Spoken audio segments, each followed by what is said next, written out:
1001 дурацкое занятие на Алтае. Здравствуйте, друзья! Сегодня я расскажу вам о том, как древние пещерные люди пекли блины. В общем, делается это все просто. Сначала съедаешь мандаринку. Вместо... В общем, заводится тесто древнее. Но у нас вместо теста будет снег.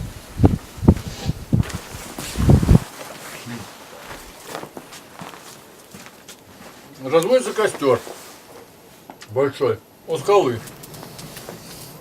Значит, она нагревается. Но берешь тесто и сильно его шлепаешь об скалу. Тесто течет и само растекается. Костер печет блин. И все, блюдо готово. Добро пожаловать к столу. Портал Вилуха. А, да, еще блин. Вот блин, а. Значит, тесто. Значит, вот это блин. Это тесто. Это да, тесто. А вот это уже блин. Блин! О. Вот, собственно, из подсознания. Да, откуда у нас и идет такой вопль радости. Дыма. Какой-то дым. В общем, мы его обнюхали сегодня. Вот блин.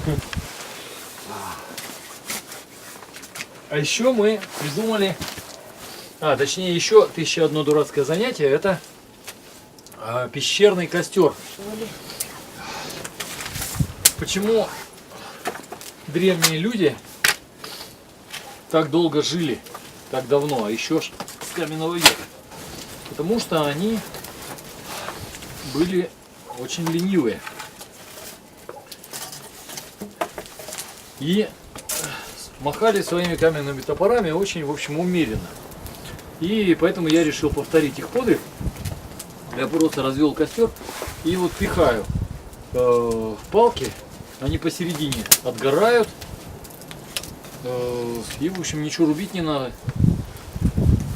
Пихаешь эти палочки и ешь мандарины.